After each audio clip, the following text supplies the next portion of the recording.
You ask Tiger to calculate. This deals with finding the midpoint between 2 points.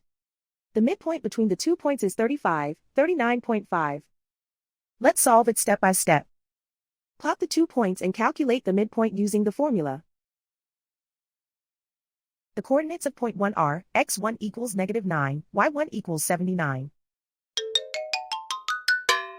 The coordinates of point 2 are x2 equals 79, y2 equals 0. PM represents the midpoint of the 2 points.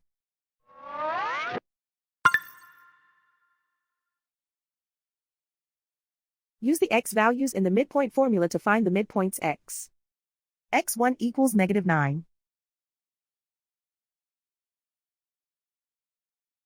x2 equals 79. Simplify the arithmetic.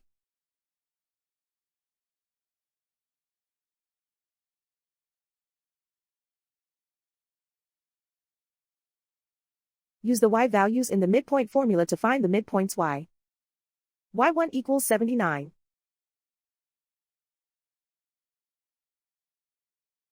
y2 equals 0.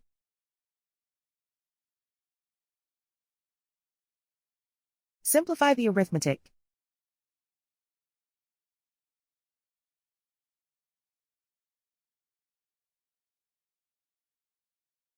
And so, the midpoint is 39.5.